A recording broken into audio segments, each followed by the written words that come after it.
The RSPCA often work alongside other organisations across the world in the fight against animal cruelty. In this show, we visit some of the best international rescue stories. Coming up, in Hong Kong, a race to rescue a dog trapped under a dock in a rising tide. Desperately want to get this dog out. It'll drown in there if we don't get to it. As her puppies lay crying, abandoned and hungry. They're due some food now, which is why they're crying. Oh, darling. Inspector Anthony Joins is in Malawi, helping rescue teams save dogs like this stray stuck down a drain. We don't know how the dog's going to react, so it could become quite dangerous quite quickly, this situation. And saved from the dinner plate. 8 dogs' incredible journey from a dog meat farm in South Korea to a happy life in the UK. Hi, guys. Hi. Hello. But the charity's work has global connections too, including strong links with Hong Kong's Society for Prevention of Cruelty to Animals. And as part of that ongoing relationship, in 2015, Inspector Hershey Bowl was invited over so the organisations could learn from each other. The former British colony of Hong Kong is smaller than London and one of the most densely populated places in the world. It's home to over 7 million people and almost 250,000 dogs. In 2014, the charity received over 37,000 calls for help and rescued nearly 2,000 animals. So within this forest of skyscrapers, there's plenty to keep SPCA inspectors busy.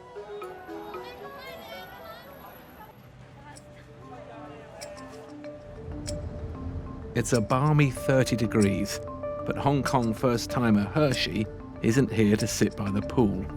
She's been paired up with Chief Officer Carl Mack, and it's not long before they get their first call. We're on our way to the container port area where a fisherman has seen a dog that's trapped that needs rescuing. We have a lot of waterfront areas, so that sometimes they just fell in water and then they need rescue. So, Carl, could this dog be a stray or could it be owned? What we call the loosely owned dogs, because some of these dog area or car park, they keep some mongrels dogs. Yeah. When you say loosely owned, do you mean they sort of feed them but then they go and wander around and then come back home at the end of the day? Yes. Okay. Yeah. In Hong Kong, all dogs are required by law to be licensed, microchipped and vaccinated. But some dogs have no clear owner, making them hard to police. Somehow, this dog's fallen in the water and got underneath the dock. And to make matters worse, the tide is rising. Have they actually seen it or can they just hear it? Just Hear it. hear it. What they think it's done is come off one of the ships, fell into the water, managed to swim underneath this concrete area that we're standing on. The most difficult thing is that we've got no visual on this dog. We can hear it. Poor thing. Poor. Sounds like an adult dog, not a puppy. This is going to be a very, very difficult rescue. With the kit they've got and the speed the water's rising, the team can't handle this rescue alone. We don't have the expertise in climbing a difficult situation like this. Yeah. We now are calling the fire services. So they'll have to go under this concrete structure, basically, to get to this dog? Yes. Yeah. And how much time do you think we've got before the water? Maybe 2 hours. Okay. Yeah. So we've got to be quick. Yes. Yeah. So they've called the fire brigade then, Yes, the fire yes, service, yes, and are they on their way or? On their way. Lovely. Yeah. Okay. You know what? That water level is rising. Desperately want to get this dog out. It'll drown in there if we don't get to it. And I just don't know how they're going to do that because the fire service are going to have to swim under. I mean, it's a fair distance. Get this dog and then swim back. And if we don't get to it, it's gonna die.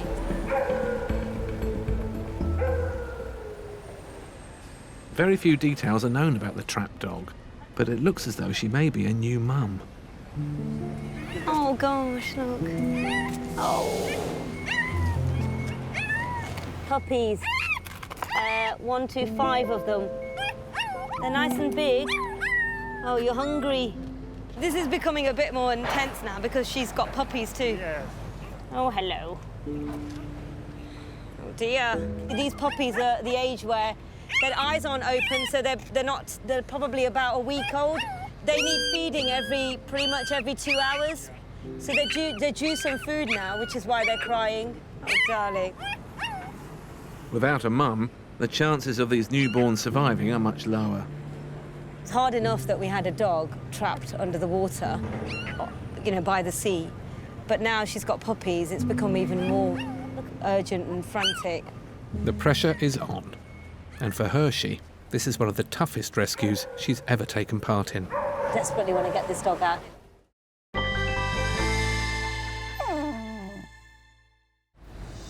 Earlier on, Inspector Hershey Bowl was called to an emergency. A dog's become trapped underneath the dock in one of Hong Kong's busy port areas. Desperately want to get this dog out. It'll drown in there if we don't get to it. Oh gosh, look. She's a new mum, and her pups are hungry and alone. Oh, it was hard enough that we had a dog trapped under the water, but now she's got puppies, it's become even more urgent and frantic. With the fire service en route, Hershey wants to get these young pups out of the baking heat. And at the moment, the safest choice is an air-conditioned van where someone can keep a watchful eye over them. Oh, it's nice and cool in there, isn't it? It's lovely. They'll be a lot happier there. And with the pups out of harm's way, attention's now focused on the mother. She's been trapped for over an hour, and as the seconds pass, the water keeps rising. The fire service have just turned up, and God, they're already moving. You know, you can see they're getting organised. These are the guys that are going to go under. I mean, they're going to have to swim under, I think, to get this dog out. And the diving unit from the fire service aren't hanging about. But trying to locate the dog isn't going to be a simple task.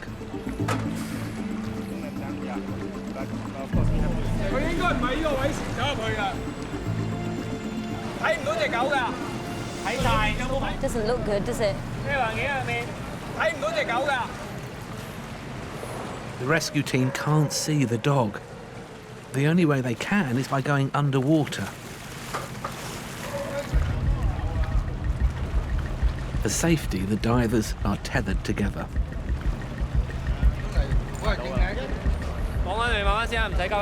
They've seen the dog. Okay. Yeah, now they're thinking about ways to get in close to the dog. Because you don't know whether it's going to be friendly, if it's going to come, it might be aggressive. At least we can see the dog. They're making every effort.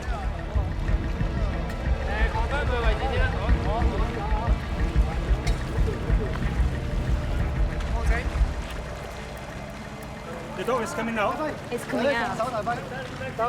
Oh, they've got her. Excellent. Oh, well done. It's a heartening moment. Oh, look at her. Neither dog nor team can believe it. Yeah, well done. Excellent. Watch the door. And she's desperate to get reunited with her pups. All right, sweetie. All right, darling. Stay there. She knows her babies are there, Felix, don't she? She knows they're here. Good girl. Good girl. She looks fine. She's in good condition. You know, the people around here have fed her very well. Ah, oh, look, she's got a kennel here. Bless her. This is her kennel. Oh, excellent. Happy ending. Incredible rescue. Overwhelmed at how well it's gone. Just brilliant. You know, I've asked for a better result. All of the people that are around here, they feed this dog. And they've even got a name for her, which is called Bilal, which is, it means daughter. So it's so sweet that they've, you know, they've really taken her in and they're looking after her, you know. Bilal's pups get their mum back, but as importantly, their lunch.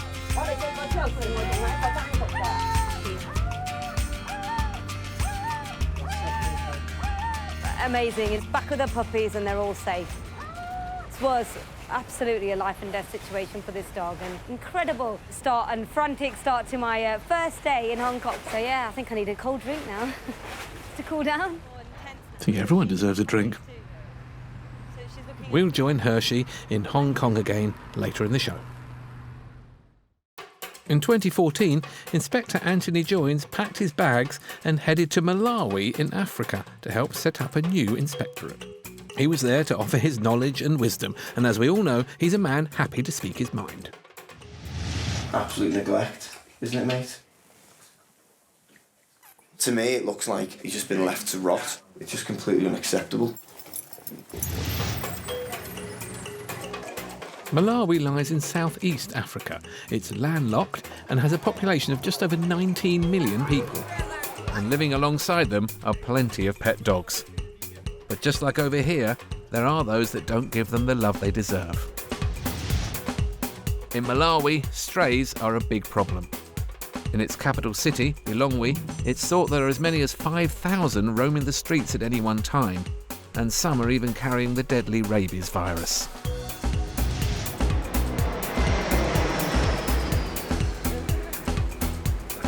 Anthony's just landed. The weather may be beautiful, but he's not here to soak up the sun. Hello, Anthony. Nice to meet you. Oh, yeah. Nice to meet you. He's come to help the Lilongwe Society for the Protection and Care of Animals, an affiliated charity, create a brand new inspectorate so they can have dog rescuers just like him on the ground. I'm a little bit nervous, but I'm excited because to get the opportunity to come over here as an animal lover and an RSPCA inspector in England, then to come into Africa and see what the animal welfare situation's like over here, and then even possibly help out, is a dream come true, really.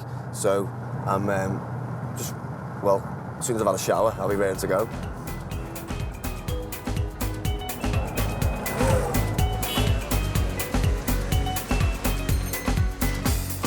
The team arrive at the LSPCA headquarters, but just as Anthony prepares for some downtime, it's straight into the deep end.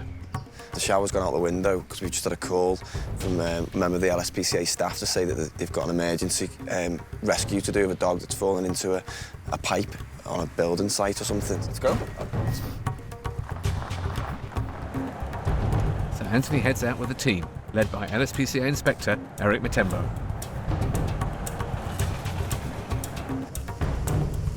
Anthony and Eric arrive and meet the lady that originally called in the emergency. Can you see the dog? No.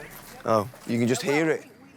About 3 days ago, we could hear the dog growl and cry from the hole, but we couldn't tell. And in the morning, when we came out to check, we found out there was a hole and the crying came from the hole.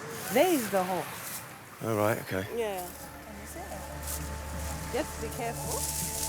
And lo and behold, Hello. stuck down a drain is a very scared-looking dog. Hello, matey. He's obviously probably come across here and he's fell straight through this. There's almost like a trapdoor, really. And it's obviously covered up back with grass and things. The dog appears to be okay, but it's not just a simple case of lifting it out. The hole is over 12 feet deep, and the dog could be wild, meaning whoever gets to go down might not get the friendliest of welcomes. We don't know how the dog's going to react. We don't know whether he's good with people. So it could become quite dangerous quite quickly, this situation. So it's about getting him out as quickly as we can in the safest possible way. Anthony and Eric decide to edge into the hole carefully to see if the dog reacts. Just go slowly now and see how he reacts to you. As he gets towards the bottom of the hole, the dog seems more scared than aggressive. Oh, hi, puppy. But they have to tread carefully. This dog could be carrying any number of dangerous diseases. Give him that. And you'll see how hungry he is now. Having spent 3 days down here, this little fellow will be hungry and thirsty. So giving him a bit of food is a well-worn technique that could help calm him down. There you go. Hopefully, when we start to bring him out, his reaction will be favourable rather than trying to snap at us, you know, because he's obviously scared. You're going to come in? Yeah. Well, you did say you wanted to get stuck in. This is an introduction to Malawi, isn't it? That's the plan. Not get bitten. So, hello, mate. Anthony manages to get him into a blanket, and they can start to lift him out. If you let go of the grasper, let go of the grasper. if you climb out and help me out. Okay. But have the cage ready. Okay. Scared, disorientated, and probably quite fed up, but finally he's free. Straight into the cage. Straight into the cage. The fact that he didn't attack suggests to Eric that he was used to close contact with people. It's not as a stray dog. I'm seeing that it's already castrated. I think he's belonged to somebody, but maybe the owner just let him going out. So this young fellow will be taken back to the LSPCA centre, and the search for his owner can begin. Good job, guys. Couldn't have gone any better, that. Couldn't have gone any better. Yeah. I was worried in case he was a bit snappy. He was a bit... I think it's okay. What an introduction to Malawi. I've only been here an hour.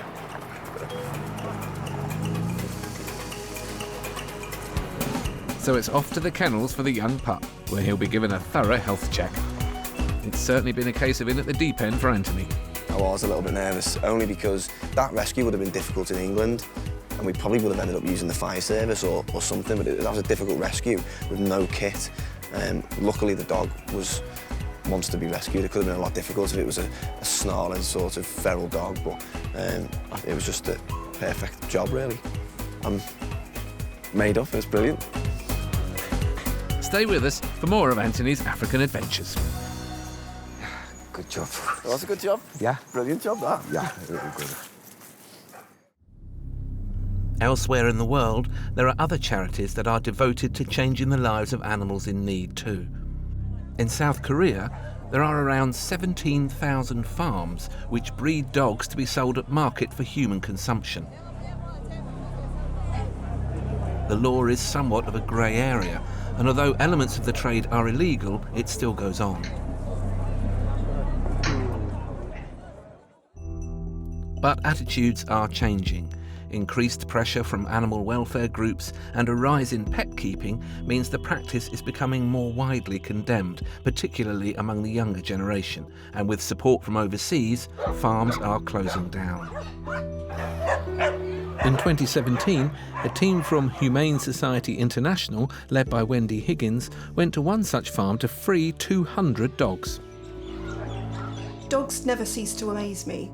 Some of the dogs that we deal with on these farms have been through such immense suffering, and they have no reason to trust or even to like us. These animals don't understand what it means to be loved, and yet it's so moving to see how desperate they still are to be friends with people. They're so trusting. The majority of these dogs will be rehomed in the USA, but 8 are bound for Britain, including Coco and Poppet, Grey Terrier Cross Simona, and mum and son beagles Sophie and Brent. For these lucky dogs, it's a chance to start afresh. I know they're going to be bewildered. It is all they've ever known, and they're terrified of what might be on the other side. They don't know it, but their lives are about to change forever.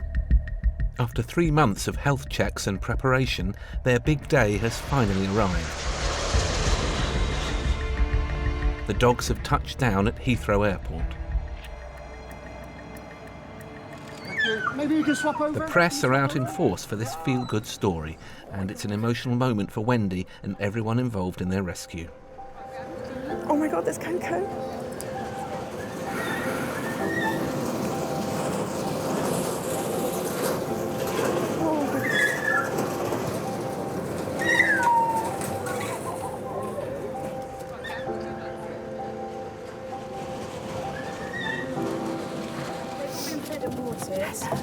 And toileted outside of their kennels. Thank you. Thank you, I am listening. I'm just a bit overwhelmed. Hi guys. Hi. Hello. Hey Coco. Hello. It's amazing to see them again. I feel really emotional, particularly for Coco and Poppet. I have a real soft spot for these guys. They were living in such appalling conditions on the farm, in a tiny cage about the size of a rabbit hutch. I'm so glad that they've stayed together in the crate. And I can't wait to get them out and have a cuddle. Sharing Wendy's excitement is charity supporter Roger Mugford, who's happy to see his favourite new arrival. Hey, Simona. Oh, fantastic to see you looking so good. She looked at me, and I'm afraid when you have that look, you can't walk away. But it's been a 3-month love affair, and I'm feeling quite emotional about it, actually. About the desperate situation these dogs face, you know. Simona spent much of her life trapped in a cage. But today she'll get to do what your average dog takes for granted. Walk on grass.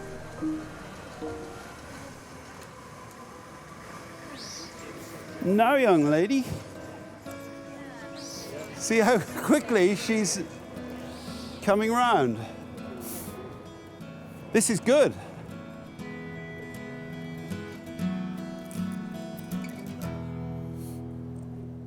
Welcome to the UK. Yes, welcome to the UK. Most of these dogs, obviously, they've spent their entire lives in tiny cages. They see their cage mates being dragged out of the farm for the last time and they never come back. So they're naturally fearful of people. But I think they're doing remarkably well. These two seem very happy to have some human contact. So this is Sophie that I'm holding, and Claire is holding Brent, her puppy, who was born, I think, last summer. And as you can see, they're pretty fond of each other. Yeah, that's your mummy. Hello.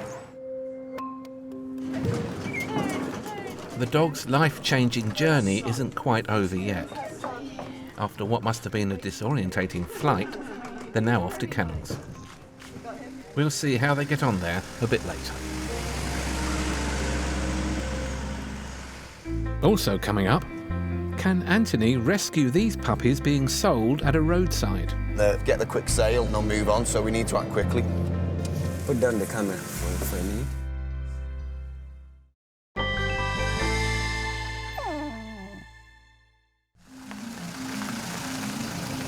The 8 dogs rescued from a South Korean dog meat farm by Wendy Higgins and her charity colleagues have arrived at kennels. Hello, hello. I think if we let them out actually in their kennel. So far, frightened pups Coco and Poppet have refused to leave their crate.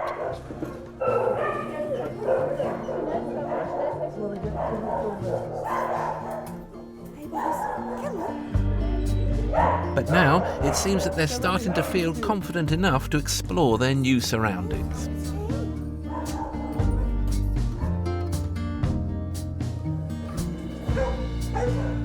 And they're beginning to trust humans.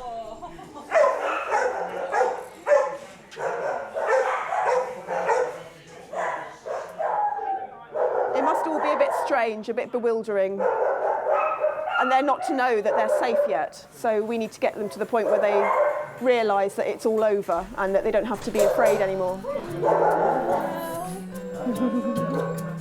While Wendy helps Coco and Poppet settle in, Roger Mugford is bonding with his favourite arrival, Simona. Old man and his dog, you know, we've been together for years. It's incredible how mature and confident this dog is. I'm just so amazed that it's adapted so quickly. These lovely dogs that were headed for the dinner plate are now safe at last. One of the wonderful things about today is just seeing them taking it all in, and some of them walking on grass for the very first time. It makes me proud to know that they're going to have a peaceful night's sleep in a warm bed with a blanket. They've got toys for the first time ever. The farm that these dogs came from was probably the worst that I've ever seen. It was really traumatic seeing these poor animals having to endure life in such a hellhole. So to be part of the team that rescued them from that, to bring them out of that place, was something I'll never forget. They're actually sleeping in their beds really peacefully. It's just lovely. And when they're ready, all the dogs will go to much-deserved forever homes. We'll catch up with a couple of them later on in the show. Back in Hong Kong, the pace isn't letting up, and neither is the weather. There's been a heavy downpour. But Hershey and the team from the SPCA are no fair weather rescuers. I'm on my way now with two of the local inspectors to a rescue of a dog that's trapped in a cemetery. The only information that we have at the moment is that it really can't get out. No idea of owner or anything. It could just be a stray. Hopefully that, we'll be able to get this dog out. But this is no normal-sized graveyard. It's Hong Kong's biggest. Finding this dog will be like trying to find a needle in a haystack. So far, no sign, so the search continues on foot.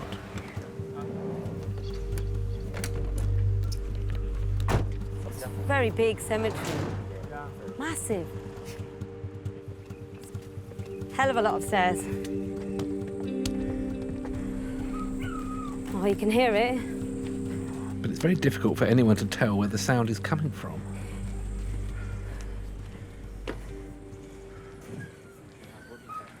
Finally, they managed to track down the elusive pooch. Ah, oh gosh. Hello. Oh, it's only a puppy. The pup is trapped in a storm drain, and with another downpour likely, they can't hang about. It's obviously slipped and fallen. It can't get out now of these channels. These are basically like drains for water. And when it rains really heavily and the water comes off the top of the ground, it comes down. The channel's very slippery, so the rescuers will have to watch their step. Hershey has an idea. Obviously it's frightened, but what we need to do is block off its access from going any further down, really. If we head it off and keep it in one section, that might be the easiest way to stop it going further. Standing in that drain, can you see it? One of the inspectors is at the bottom now, blocking its access any further. So Hans is just going to try and make his way towards it. It's all right. Good boy, good boy. One thing to bear in mind is this dog may never have worn a lead. All right, puppy. It's all right, puppy. So clearly it's just very, very, very frightened. Hershey needs to calm him down to prevent him injuring himself or someone else. All right, darling, it's all right. Calm down. When they're in the dock, it just keeps them quiet, which is why I'm using a towel just to soothe it. Might have a little bit of distress now, but in the long run, this dog's at least out of there. We've got a bit of a skin problem. What they'll try and do is obviously take it back to the shelter to treat it. And also, because it's young, it might be able to be socialised and rehomed. The puppy is now safe. He'll be taken back to kennels for a good feed and a comfy bed. The vets there will treat him for any health issues, and when fit and well, he'll be put up for rehoming.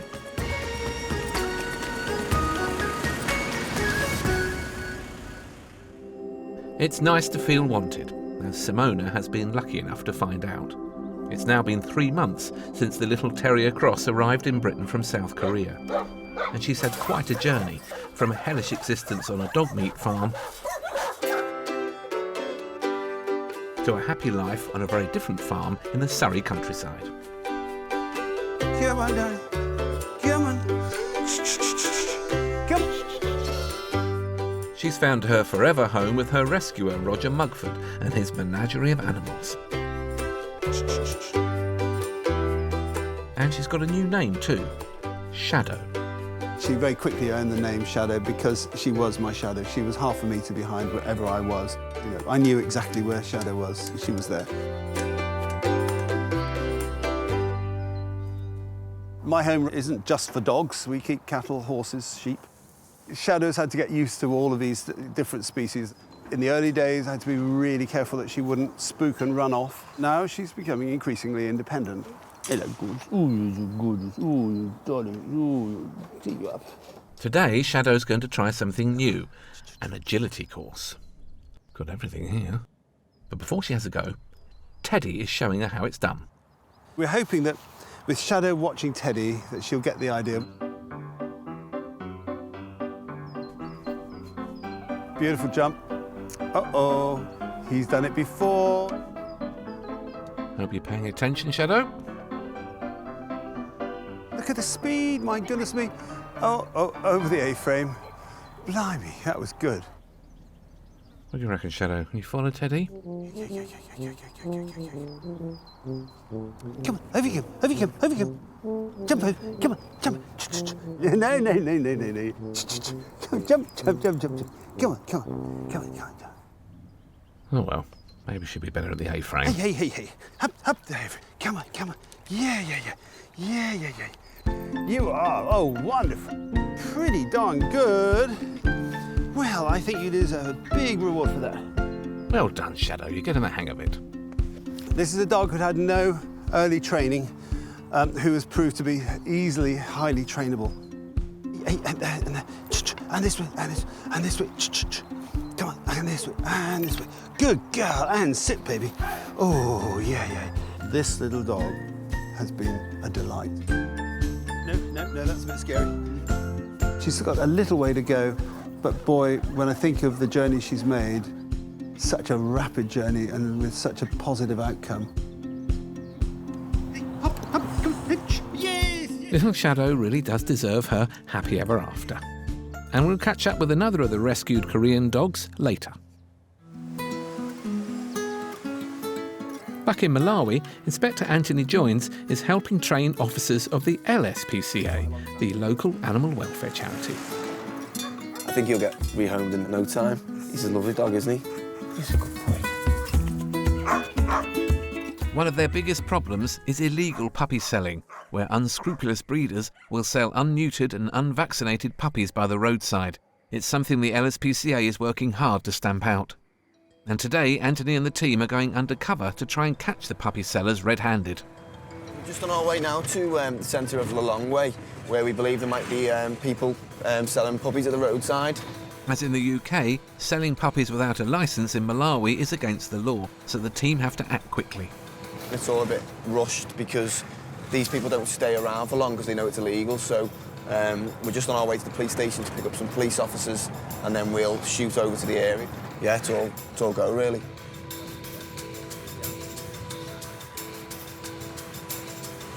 So having picked up 2 police officers, the team spot the illegal puppy dealer and pull up at the side of the road opposite.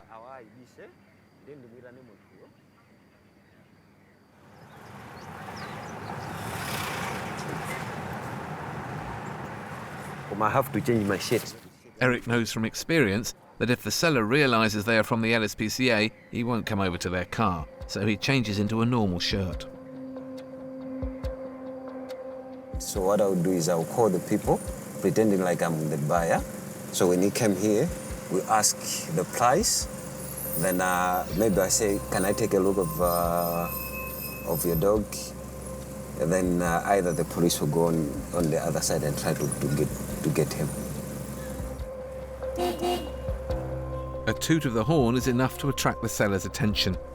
Put down the camera for a minute. This is a very delicate situation. If the seller gets any idea that they are LSPCA or that police are present, they will make a run for it. Okay, they are coming. Open. Open to my window? Yeah, open your window. We had to hide our camera so as not to arouse suspicion.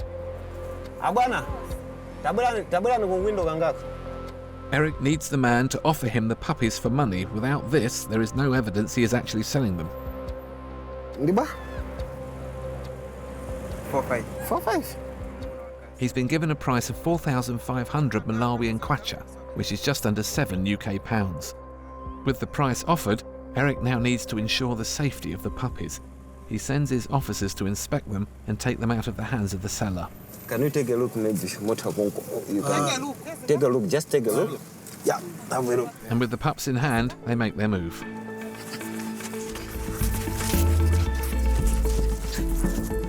The officers grab their suspect and bundle him into the car.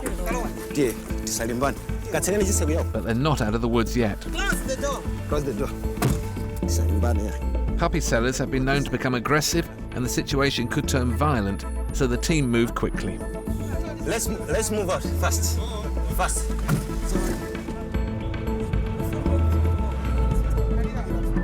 And with the puppies safe in Anthony's hands, the team is away. As soon as he's offered us a price, then we know that that's what he's doing. He's committed an offence straight away, so he's been arrested. Obviously, these are evidence at the moment, but they'll eventually go back to the LSPCA, and I imagine our friend here has been arrested and he'll be interviewed. There's serious penalties.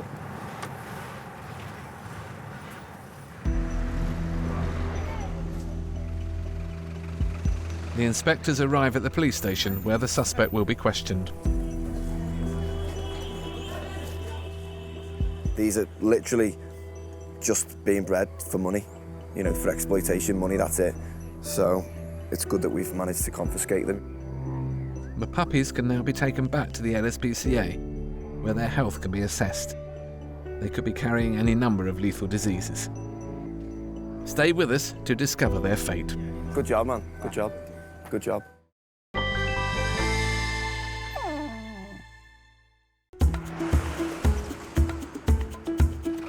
Over in Malawi, Inspector Anthony Joins has just helped apprehend a man selling puppies illegally at the side of the road. They're both relatively good sort of condition body-wise, but this one's got sort of quite bad skin as well. They could be carrying any number of dangerous diseases. Vet Richard Suna is examining. The skin is, basically going to fall off, and there's some kind of clamping of the hair, which is basically due to caseated, pus. Yeah. And of course, this is treatable, and he will certainly get better if when we take him in. We need to be careful with these ones. We don't know their vaccination history. We're in a country that is endemic for rabies, and seeing a very cute puppy like this doesn't mean it's free from rabies. You'd be very silly not to take precautions. Yeah. I'm glad. I think you're all vaccinated for rabies. Yeah. Good. Because of the risk of dangerous diseases, this little fellow will now be kept under observation in quarantine for 30 days. But other than a treatable skin condition and fleas, he appears to be in good health. Sadly, the same can't be said for his friend. Lots of fleas. You can actually see fleas crawling. And this is a dark-haired dog. Oh, look at them. There's fleas everywhere on this dog. His ears are full of ticks. Ticks are insects that bury their head in an animal's body and feed off their blood. And that's the problem. That's the tick. This puppy is, for all intents and purposes, death row. Yeah. If we don't do anything about it now, just simple things like flea treatment and tick removal and deworming would greatly improve the quality of life of this puppy. Much like puppies bought from an unlicensed puppy farm in the UK, these dogs are suffering from fixable problems. So it's always best to buy your puppies from reputable sellers. It won't take more than 3 days to get this puppy well. I think all the things that he's got, can be treated in a flash. Worms will be flying out here, in the next 3 days. It's a typical problem at home, fleas and worms, because puppies, they're always born with worms, so it's up to the person breeding them, the responsible owner, to treat these sort of really easily treatable problems, fleas and worms. But the ticks, those ticks, there's a large, you can just look at that piece of paper, there's a large number of ticks that have come out of this poor puppy's ears, and they're, they can make this dog really, really ill. I only ever see ticks on wild animals at home, really. You might get the odd one on a dog that's, ran through the woods or whatever, but this is it's laziness, it's neglect, really. Hello. For now, he can join his friend in quarantine. It's been a good day for Anthony and the team. The great thing about what's happened today is the word will spread, that there was loads of people in a car, and he got stung, basically. He was dragged off the street, and now he's in a cell waiting to be interviewed. Word of mouth gets round, and hopefully that will act as a deterrent. Then hopefully we can start preventing, these sort of problems from happening.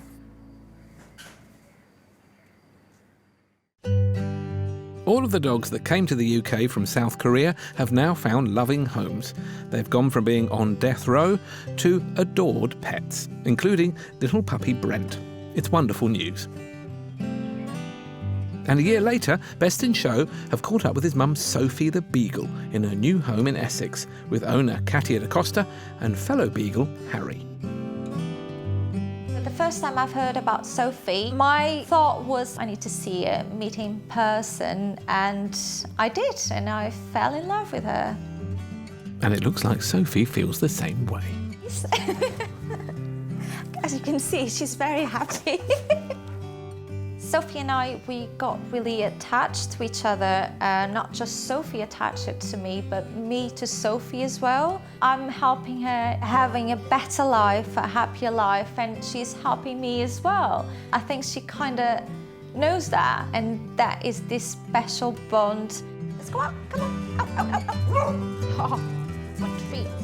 Come on. In the beginning, she would get scared so easily. Now, it's been a year, we've seen a lot of good changes. She's much more comfortable, she's much more confident. She learned a lot from Harry. It's like an example to her. Are you sure about that, Katia? Harry! Oh no, he's always up to something. That's the only thing that I don't really want her to learn from Harry. No worries there, Katia. I think the look on Sophie's face says it all. Harry does like to play and always tries to get her to play with him, but she shows no interest. She rather goes and sniffs and explores the garden than play with Harry. Sophie, what's this? Go on, Sophie. Chase Harry for the ball. It's a ball? Look, look. Let's try again.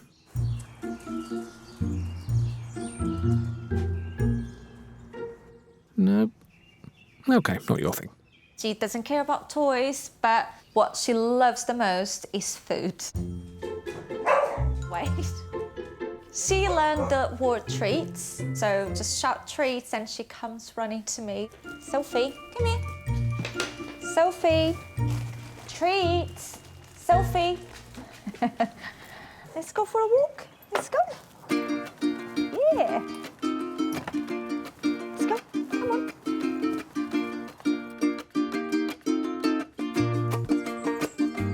She loves coming here to the park, and the fact that I let her off the lead sometimes, she goes and do her own thing.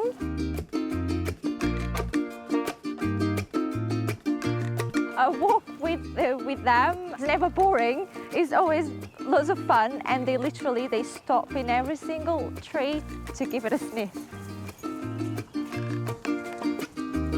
We do have a really happy life, and of course, seeing Sophie getting to be a normal dog every day is a really, really good feeling.